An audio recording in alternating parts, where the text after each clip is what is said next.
a snowmobile. But a can of beans in Johaven could be $10. A can of beans in Finland could be $1.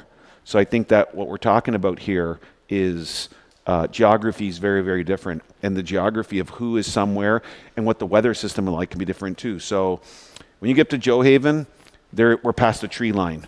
Because of the weather system, there's no trees. Finland has a different weather system, so they have trees in the Arctic Circle. And they're attached to Russia. There's no missiles flying over. Finland actually used to be a part of Russia. So there are many different narratives, and for me, I think the greatest moment that I learned is the Inuit are the original scientists of the Arctic, the original engineers. Like anybody watching, anybody in Canada owns a parka. The parka is an Inuit invention. It's science. It's a technical invention. So I think that model, that foundation, is how we can learn to be a little more respectful and live at one. That's the lesson, right? Instead of what she's witnessed unfold, and it gave her consciousness shift. That's for us. And it's funny here in Canada, like, this might be funny, but it's true. Like, my room, I turn the heat off. I have to open the window because I need it to be colder. I like the cold. I like a good -20. And that's something that's going to be lost if we keep going in the direction that we're going. It's interesting that you mentioned the work or the shared knowledge by the Inuits. I noticed in your pictures they seem sometimes to be like all the pictures with the Canadian or U.S. Army. You're in these very extreme white night conditions and with very heavy equipment, and then there's a lot of pictures where Inuits and native people are sharing their knowledge, and it's more like sunny pictures. So is it just chance of when you were there, or is it some way that you want to? Yeah, I think it's a little bit of all of it. And the universal theme of my work is that nature is the ultimate power. Like there's this picture with this airplane and there's two soldiers walking on it. Just think of how much research and innovation it took to invent the airplane to be able to fly. And then air destroyed it and threw it on the ground. Air in the Arctic by temperature can kill you. I mean, the great moment when you're sitting in a tent somewhere in -50 and you're making a coffee and there's 24 hours of darkness is you have a lot of time to think. And if you learn to listen, nature talks to you. And what you hear is that we're not destroying the planet, actually. And let me add that we're destroying the environment that we need to survive. The planet is powerful. It'll just be uninhabitable for us. The planet, when you mess with these powers and these forces, will push back. And you can't, if you look at my photos, they're not really pictures of soldiers. They're pictures of weather. This is pictures of weather and us trying to live in it. Now, if we reverse the cold to heat, say these are scenes of heat, we can see what our future looks like, and that takes imagination. And we have to understand that we are so small in the face, like, there's the parachutist, that's a picture of a mountain, and us not being able to beat a mountain. You can't beat a wave, you can't beat -70, you have to learn to embrace it and be a part of it. And I think right now we're saying, you be part of what we want, and nature's way more powerful than that. And that's something that we can see in your work, no? That most of the pictures is like this idyllic sunny weather, and maybe just the last picture is this huge wave crashing on the boat. Did you edit specifically to just keep most of the night weather pictures? Not so much, because at the time that I was there was not a lot of night, because we are under the polar cycle. So night is very few hours. Sometimes we didn't even have some night. So of course it's bright sun. So not always bright sun, but for this series, yes, I choose to took this one because it's the stage of this play. So the bright stage of it. So that's why in the second part it's more in the inside pictures, and after that it's other. But for the very first part, it's much more like a stage. I would like to say something about the global warming too, because of the tourism industry is kind of surfing on this wave too, because it's easier to go in Northwest Passage, for example, in Arctic. Now that there is the global warming, you can sail into these places. It's not so easy yet, but it opened new road, not only for commercial thing, but for tourism too. So new places for disembarked passengers and to have a new rush there. And same for Antarctica. There is some places that were the Ross Sea, for example, it was quite difficult to go there. And time to time now it's possible because it's open sea now because of the global warming. So that is changing too. And it's something, there is something in rush to see it before it melts. Drink your champagne in front of the iceberg. Got there because in a few years, in 10 years, maybe it will not be there anymore. So it's time to go now. It's this vision too. Mm-hmm. And there's so many pictures where it's striking. Like I remember one where people are eating in like a luxury restaurant on the bridge, and then you see this. Really, this landscape is some kind of decoration, or many pictures you see people having fun. I wonder what is the relation between the clients of this cruise and the Arctic. Are they in a sense of marvel, or is it just something you check on your checklist? And it can be both sometime, but I think definitely that it's not the people that are overwhelmed by the place is not worthy what they are thinking in the rest of the cruise. You know, there is dancers on board, there is caviar, there is champagne every day and all that.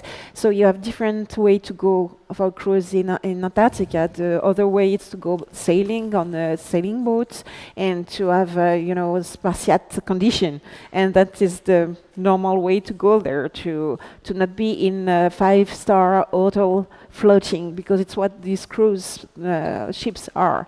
So as I said, I heard some people say that, oh no, I'll not go ashore today because penguins we saw already yesterday. It's not the same species, but it's the same anyway. And I have a massage at the spa room today. So, and I don't think so, but they are enjoying so much this decor. And it's definitely like a decor. And you know, at the landing, they are spending maybe 2 hours, 3 hours ashore. They are guided by naturalist people that are guiding the path for security. And after that, it's time to go back on board, taking a bath, a shower, and go to the captain cocktail and have a good night in a warm bed. So it's very different of what Antarctica is truly here. I mean, there is no autochthone people there, of course, because it was never inhabited, unlike Greenland or all the northern part of the world. But it should be the same of things. There is some. It's not a good tool for living there.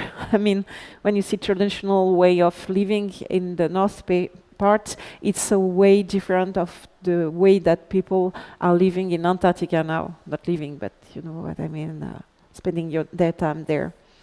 You know what this makes me think of? I know in photojournalism we're all about like reality and facts. I do think that there's a really important film, and it's how science fiction influences our perceptions or understanding or imagination of the future. And John Carpenter put out a film in 1981 called The Thing. And if you haven't seen this film, you should make sure you go see it, because it's kind of like the first film about climate change. And there's this fantastic scene in the beginning where there's a helicopter chasing this dog, and I don't want to give it away for anyone who hasn't seen the film. And in the foreground, there's these barrels of oil. Like, he was already thinking like the use of sort of fuel, carbon-based fuels will be melting things. And there's a creature from space they dig up, and the more they try and destroy it with flamethrowers, the bigger it gets. And it's based in Antarctica. It was filmed in British Columbia, actually. But it's a fascinating view, kind of like how the Terminator predicted the future of drones and robots. It's a really important. I don't know if you go to Antarctica, I think everybody leaves when I went to the Arctic, it was like the VHS cassette. This is a film you'd even watch in the Arctic. But this whole idea of the myth of inexhaustibility, I kind of feel like when she's talking, I almost out of absurdity want to burst out laughing, like hearing the scenes she's painting for us? Because it sounds like going to the buffalo hunt, being like, I'm going to pay $2,000 to watch people in the train kill all the buffaloes like 200 years ago or however long that was. And it's kind of this moment where let's pay this money to go watch the mining or the exploration or whatever it is of the last of this thing. And you're like, kind of like the Roman Empire, you're going to watch people kill each other in the gladiatorial ring. It's kind of an absurdity that is a narrative that's shaped to us, you know. And also, I was interested in maybe you mentioned like conditions that are really luxurious, and obviously this not the conditions of living of the military you were embedded with. But I'm also curious. You mentioned as a Canadian you really love the cold. Do you get a chance to talk with the military you were working with, the native people? Yeah. What's their relation to the north, to being in that place? Do they feel the same stress about the situation as you? So I would go embedded, and sometimes I have no choice because places they're going, there's no airport. We're like, it's a submarine that comes up through the ice, and we land on the ice sheet with a small airplane. This is a really interesting part of our conversation because it's not like when you get to the Arctic Circle, you're like, oh, look, there's the line. I'm going to step. Now I'm in the Arctic. And say I went to the Arctic with the Royal 22nd Regiment, which is based in Valcartier, right near Quebec City. Okay. They can train for the Arctic in Quebec that close because it's very cold. So for them, it's maybe another minus 10 or 20, but it's like, hey, I already live in this in the winter. It's for Canadians, it's a fascinating part of our identity. You know, I live in America now. There's 4 sides outside of the islands, Hawaii, etc. I can drive minus Alaska to all 4 sides. Whereas Canada, the roads stop and then you have to fly. It's money, it's resources, it's technology, it's logistics. And there are a lot of places you can fly to and there's nowhere to go. Like there's no landing strip. The majority of the Arctic in Canada, there's no cell phone signal outside of small communities, right? So I think that our very identity is connected directly to all of us, whether we're in the south or the north, directly to the Arctic. And I think that it's kind of funny. Imagine people from like Valcartier. I'm going to go in vacation 5 more hours north and an extra minus 20. You're like, I'm not going on vacation there. Whereas people from other places are like, that sounds like some rare, like I'm going to the moon. So it's almost interesting, I think, for Canadians that we already kind of live in it. But there has to be a moment where we take a step back and like, what's our national sport? Hockey, where you can't even make an ice rink anymore. I mean, obviously we can indoors, but I just think the very idea that I grew up ice fishing and I didn't need to go to the Arctic to learn about ice and snow. So I think that the very identity, the great white north, could no longer exist. It changes the whole geography, our understanding of our identity. And maybe on kind of the same related topic, being embedded comes with any constraint, as you mentioned, is kind of the only option to do? I would say this. I know when you go embedded, there's a lot of debates about rules you have to follow. The majority of the rules are like, if you get hurt, this is how it gets taken care of. No wandering off, so we have to send a search and rescue mission for you. And that there's this checklist that you're going to have your own sleeping bag, you're going to take care of yourself, you're in good fitness, you won't sue us if you get hurt or killed. I mean, you can get killed being around the military just because equipment or accidents happen. I've gone, you can search me in the Arctic all over the internet, and I've had a free hand to report on the Arctic. I do think there's a shift in Canadian thinking about the Arctic. I think they wish more journalists would go up in the Arctic, because obviously going to the Arctic costs money to have a military just for search and rescue. You know, I was on a scientific expedition on an icebreaker that went through the Northwest Passage. And at the same time, there's always another icebreaker up there, and they're on call. It's the Coast Guard. There was a cruise ship that got stuck in the Arctic that was stuck on, because they don't have the whole bottom of that northern, those waterways mapped. Someone in a sailboat was trying to sail through there from I think from Mexico. their ship sunk. They had to get rescued. I mean, the amount of things that go on that we don't know about, people thinking they can go to this place and not have something happen. So I think the military has a broader role, not just combat. So yes, I interviewed lots of people. You could read a lot of the reports I've done, whether it's Bloomberg Opinion or National Geographic or other places that I've worked in the Arctic. And I would say that there's also a unit of soldiers called the Canadian Rangers. It's a volunteer, non-combat, community-based part of the Canadian military that are almost all, and they wear these little red hoodies, so you can see them from far away. I think they'd welcome more journalists up there, because I think that there's a lot more unfolding up there that we don't know about. Like, what's going to happen when the ice disappears, the water gets warmer, and the fish move north? Any Canadian knows what happened to the East Coast fishery in the 1990s. What's going to happen? Are fishing boats going to go into the Arctic? What's going to happen to the communities? So I think that, you know, I did interview a lot of soldiers. I think they're all worrying and wondering, like, what are they going to be told to go do? Like, can a foreign vessel that has ideas that are not in Canada's interest, what happens if they go up there and Canada says, hey, you can't sail there, and they're like, well, too bad, make us leave? What are you going to do? You know, a lot of countries don't recognize the Northwest Passage as Canadian waters, and Canada says, hey, that is our waters. So the debate is already on, you know.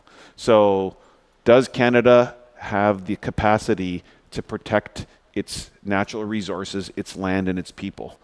You know, and this leads to another thing, like a lot of communities in the islands, those are people who are maybe on the mainland who are moved north and said, now you're going to live up here so we can say Canadians are there. So people were uprooted from their communities, and there's a lot of tragedy related to that. So there's a long history of the military operating in the Arctic, and I think that everybody has a concern of what's going on there. Canada is only, 36 million people for the second largest land mass by country. How do you even manage that vast area up to up? Mm-mm. And Lorraine, maybe you were also kind of embedded in your work, and I can see many pictures where you had to crop the people's face. Was there any constraint? How did the industry reacted to your story being published? I'm kind of curious. For now, I didn't have any feedback, and thankfully, I think, because of course it's not in their way. Why I cropped, obviously it was for rights, because I didn't have the right to show the face of people. And in second, I found that very interesting, because this work is not targeting. It's not targeting, it's much more questioning.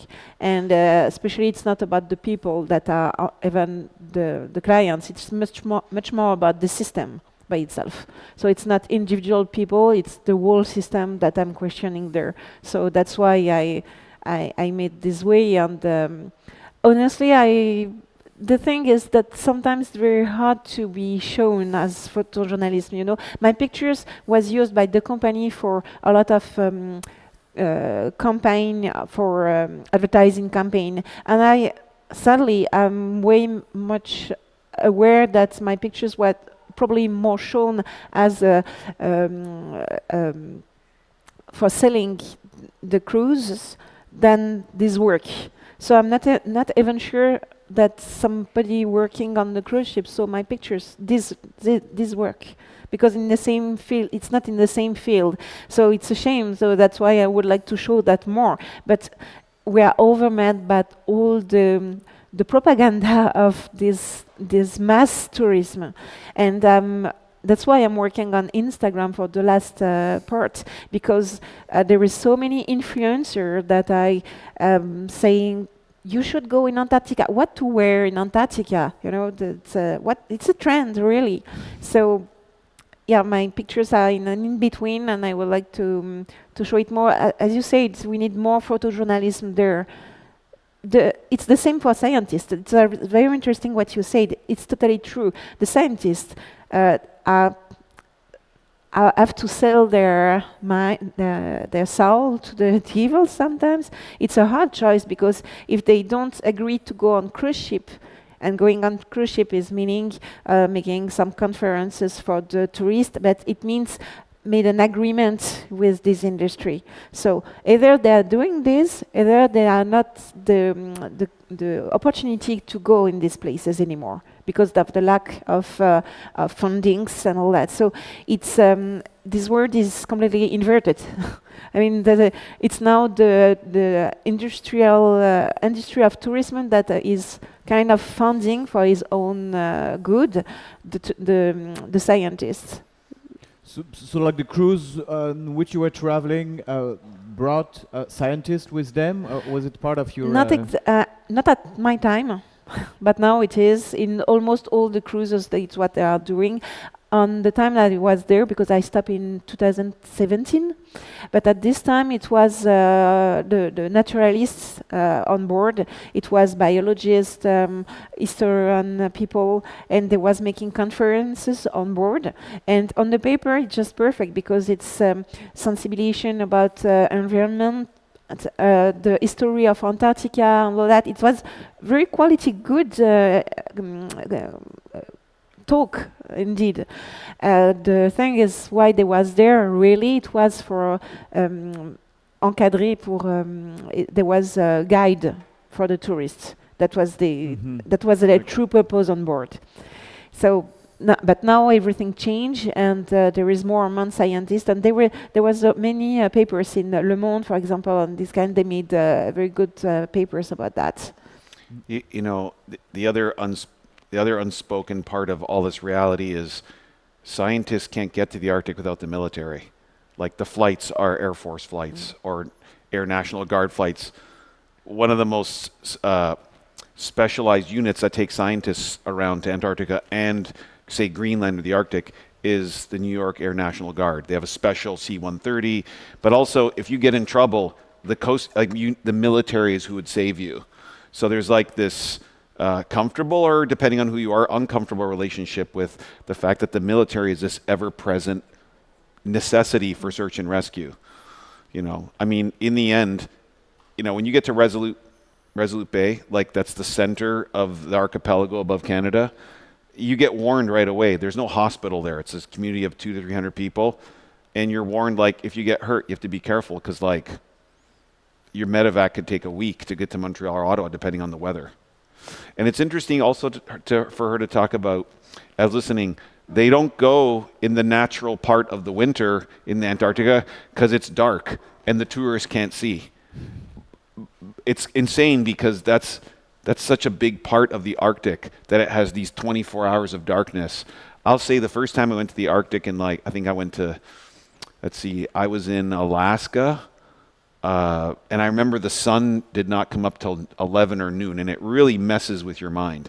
Like you're watching TV and you look outside and it's dark, you look at your watch and it says 10 a.m. Or in the summer, you look outside and you're like, what time is it? And you're like, you're on a patio in Finland, let's have one more beer. And then you look at the time, you're like, oh my God, it's midnight. You know, and it's this bright, like outside right now, sunny, so. Incredible.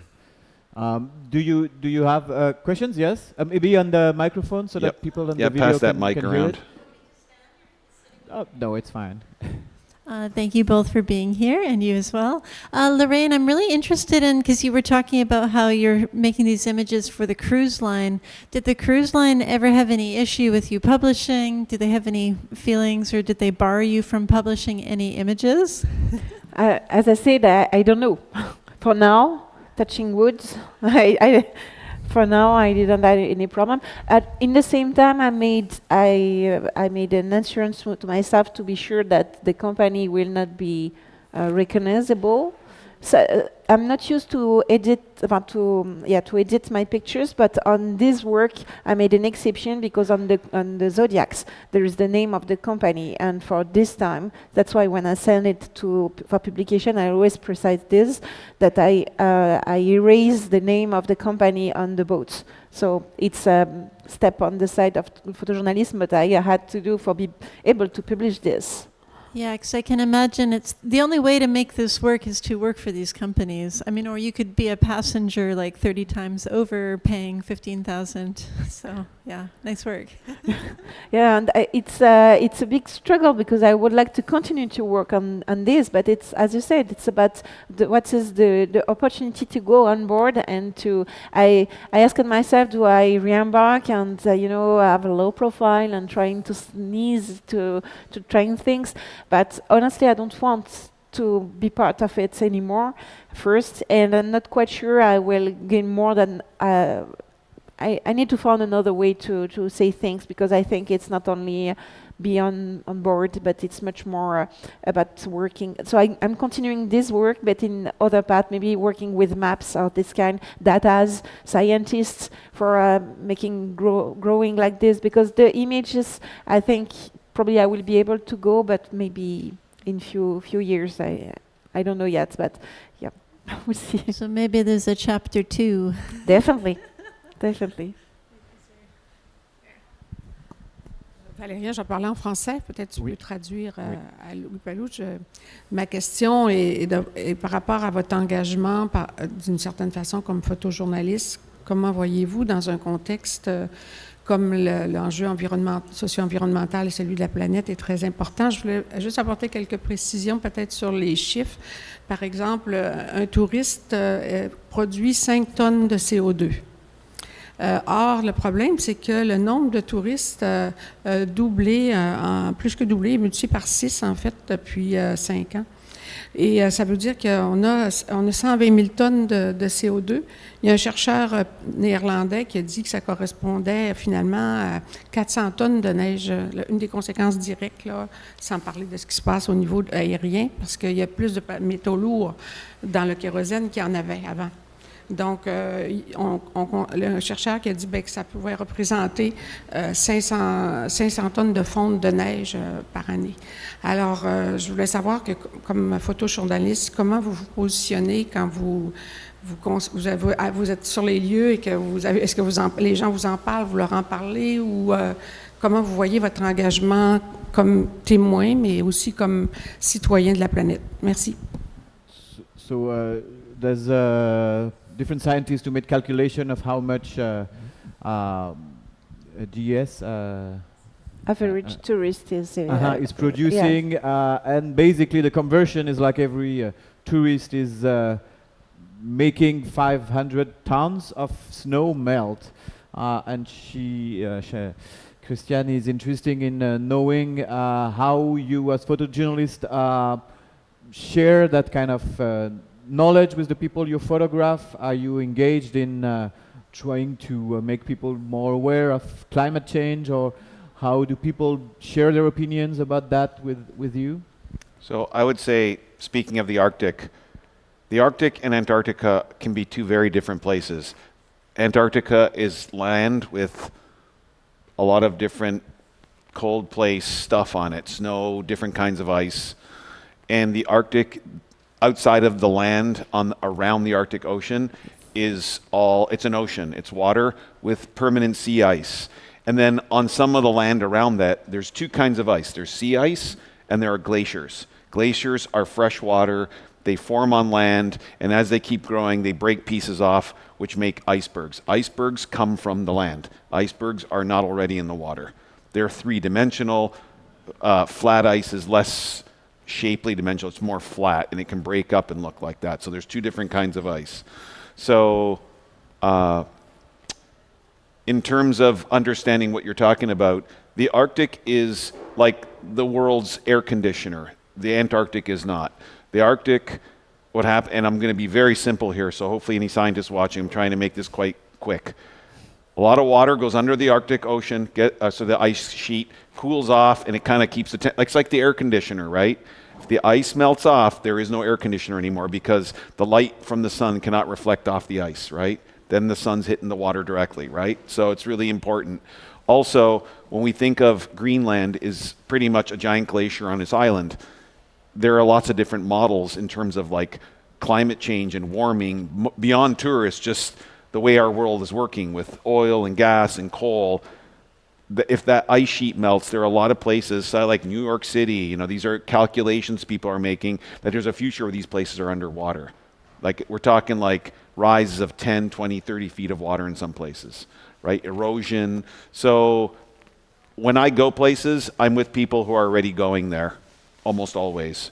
I think the people I'm going are like, it's like a movie that's an hour and a half about this critical thing that like an asteroid's going to hit the planet, like the planet's melting, but it's happening over many, many years. So it's really slow and you got to stay focused. And they're all going there to study or deal with unfolding problems because of it.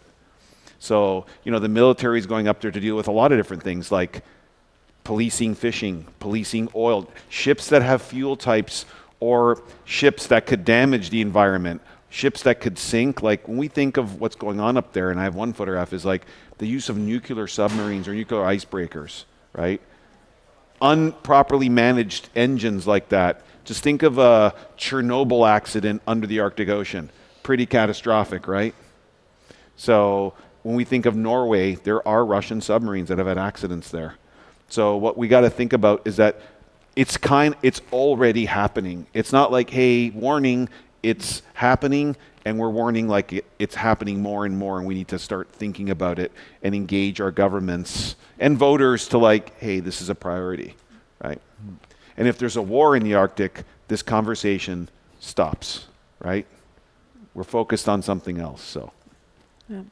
And what is possible is that you asked as a photojournalist, what is the possibility for us? Things can change because it already happens. For example, in Antarctica, there was the big gap into the ozone gas. Mm-hmm. And now it's almost closed. Why? Because government took position about this. Same for the whales that was disappearing there in this place. Now they are protected, they are rising again, and they are not in danger anymore in these places. So political decision can make the difference. So our work as photojournalists is to make the people be conscious about it. And that's why I was speaking about data, because sometimes even the photos are not enough. That's why we are photojournalists, because we are not only taking pictures, but we are telling the stories behind it and the contextual about it. So for making the thing changing and have an impact, trying to at last. I think what I'd add to that, because that's really smart to think about, it's very important what she just said. The most important tool as a photographer before you even take pictures is listening. I think one of the lessons we learned here in Canada is when Greenpeace started the anti-seal hunt here and how that damaged Indigenous people's lives and painted them into these like bad people killing seals. Greenpeace ended up turning around and apologizing for that because it was wrong and it was a mistake the way they did it. And I think sometimes we got to critically think about everything. Is this the right thing? Are we listening to local stakeholders? Are we movie stars going on TV saying the seal hunt's wrong, demonizing our Indigenous communities, and then there are these international movements, right? Without going up north and saying, hey, we want to listen to you and what you have to say. And I think that this is reversing. And one of the places it reversed in is, there's a photo and there's a guy lying in the water. That's an Indigenous soldier, an Inuit man, and they're doing some safety training. What happened there is a foreign company wanted to explore for oil there. And the community they came to the community and said, hey, with this picture, there's going to be jobs. It's Clyde River. It's on the east coast of Baffin Island. And they started talking and they started asking questions like, how will this affect our traditional hunting, like seals, narwhal, fish, ducks, birds? And the oil company didn't know. And they're like, well, I think we're voting against this. And they're like, well, we got a permit from the Canadian government, which is in Ottawa. And they're like, we're going to go ahead with it. And they took them to the Supreme Court. And this is an expensive, complex thing to do when you're a small community of about 1,000 people. Well, Greenpeace came around and said, hey, we want to help you. And they're like, yeah, we remember you, what you did to us. Remember what you made us look like, the seal killers, And Greenpeace apologized and said that was colonial environmental protest, activism. And I think we have to also acknowledge the mistakes we've made in the past. And I think that was a real moment.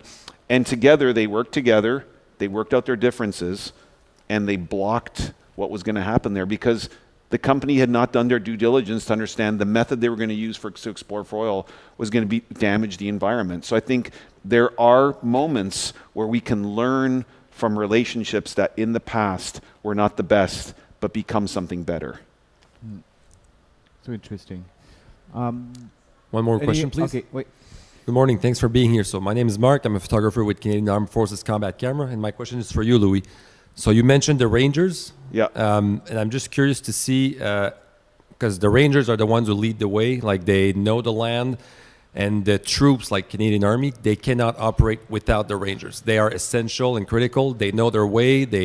We cannot function without them. So do you plan on working with them independently while not supporting the troops on their daily tasks, daily lives? I mean, I've made 40 trips up north. Okay. I've spent, I've done the survival courses, which although I'm photographing, I'm kind of getting to learn, like the Inuit. I think what's incredible is when you go, say we went to Resolute Bay and there was a survival course, and I followed this course where they teach non-Indigenous soldiers traditional Indigenous practices. This is a part of, if you think about, I'm not going to make it a positive or a negative, it's this incredible moment where they're like, hey, you know what we're acknowledging? You know how to survive up here, and up here it's not about guns. It's about, if you lose your glove, you'll lose your hand. Like, it's pretty simple stuff. Or you have to learn how to build an igloo. That's another piece of Indigenous technology. They don't even need a tent. They could just make a shelter out of snow blocks. I mean, it's pretty incredible, and it's taught by oral history. It's not like there's a manual, It's still an oral history. Hunting, fishing, weather, how to read the lines in the snow from the wind. It's pretty incredible after a while when you look at something like this, where now there are soldiers, they don't have guns. They're learning that the most powerful weapon is weather. And I think that is a part of Canadian identity, understanding. I mean, if you go to, I could start laughing at the absurdity, but go to Newfoundland. If you don't like the weather, wait 5 minutes, it'll change. And I think that's something as Canadians we need to embrace, that weather is a part of who we are. And if we embrace that power, that is a very powerful thing. It's incredible to go up with the Canadian military up north, and they were doing a combat operation. And one of the Inuit advisors says, they could shoot each other. He goes, I would just sneak up on their camp when they're away and steal their tents, and they'll all die. Because the weather is a power. It's a force. And I think that it's incredible to watch the Canadian military evolve into understanding that the weather system in Canada is a force, and that they need to understand it. I mean, no military ever in the history of any war goes anywhere without checking the weather first. So if there's a government that's into climate change denial or anything, in the end, the facts are, it's this temperature, there's this much wind, and there's this much visibility. You go or don't go. Weather has changed history, So I think that watching what's unfolding right now is reshaping the Canadian military. When you sign up for your equipment, you have to sign it out, and you caribou fur for putting underneath your sleeping bag, And I hope no one's listening to me and going, oh, this guy's just promoting the military. I'm not. I'm independent. I'm there to observe and come back and say, hey, this is what I saw. So I do think that there is a long history of Indigenous groups, tribes, communities as part of military missions all the way back to colonial era with the English and the French. And I think that there's kind of an interesting moment right now where there's a lot of listening going on. And I think listening is the most important tool. Because I will say, I think the military will agree, and everybody in Canada right now, what's unfolding politically all over the world is there's a big unknown ahead. And all the voices and ideas that can be brought to the table to plot best practices for that unknown is a power in itself as well. Sure. Just because you're talking about this, so Trump's wanting to take over Greenland. Do you think, because you're talking about the silent occupation of the Arctic, do you think this is possible and one of Trump's motivations? If this is getting too political, you don't have to answer No. this. So this is what I would point out. So a couple of facts. Canada, United States have had a joint radar system. There are Canadian troops in Alaska at U.S. bases, and there are U.S. troops on Canadian bases in the Arctic, in alert, because we will all acknowledge there is a greater issue with a country that's just over the horizon on the other side. And other countries, some fly weather balloons, right? Weather balloons, you know, looking at things. I think that there can be a distraction where we think one place is like the enemy, where there are greater adversaries who have hid themselves behind fooling some countries that Canada's somewhere, that they're the enemy or they're going to annex Canada. This is all really rhetoric. I mean, right now there are Canadian soldiers in NORAD in Colorado. They've been there since NORAD started, since the end of the Cold War in the 50s. There are Canadian pilots in Alaska on US bases. It's been like that for decades, because what they're worried about is just over the horizon line. Or, here's another, these are just interesting facts to think about. And I'm sharing them, not telling. Alaska, the United States, is closer to Russia than almost all of Europe. It's 22 miles away. Actually, it's land they bought from Russia. It's really fascinating when you start thinking of, take a map and put the North Pole in the middle. I learned this from an Australian, because they put Australia in the middle and you're like, wow. In some ways, I wish geography classes in high school would make other countries in the middle, maybe South America, the Antarctic, and you really start seeing the planet in a very different place. And I think that right now, even if someone said they're going to do something in the Arctic, I mean, do you know how long everything happens so slow up there? Even when the Northwest the ice is melting, there's pack ice. You still can't get through there. You need an icebreaker. So I think that there's a lot of rhetoric. There's a lot of talk about annexing, taking. I mean, the U.S. spent 20 years with their allies trying to make Afghanistan into something, and now they want to go to the Arctic or take over countries that are in the Arctic and do something. We have to think of these. If we think of France, Algeria, Indochina, all these attempts at doing these things, they always usually fail because the local population has to be on your side in an insurgency if that's what they create. So I think these statements, we have to kind of, if we do our research, you can laugh them off pretty quickly, because the intention of that rhetoric is to throw you off and make you upset. So if you're like, haha, good, okay, good luck, it's minus 50 up there. Go try annexing, you know, Resolute Bay. It's minus 70 with the wind. Good luck, you know. Any more questions? Well, okay. Well, so that's all the time we have today. Thanks so much. Merci beaucoup. Il y a d'autres conférences aujourd'hui. À 13h30, on a une conférence avec Martin Tremblay, Frédéric Séguin, Lignes de front et Frontières disputées, donc Syrie et Gaza. Et puis 15h, ça va être notre dernière conférence du jour. Et un type de frontières très différent, les frontières de l'intime, avec 3 sujets vraiment intéressants et complémentaires. Celui de César Disfouli sur les réfugiés du continent africain. Marie-France Coaillet, donc sur la consommation de xylazine à Philadelphie. Emeline Sauzé, donc sur les populations des couples marginalisés qui vivent en France. Alors voilà, merci beaucoup, bonne journée. Merci.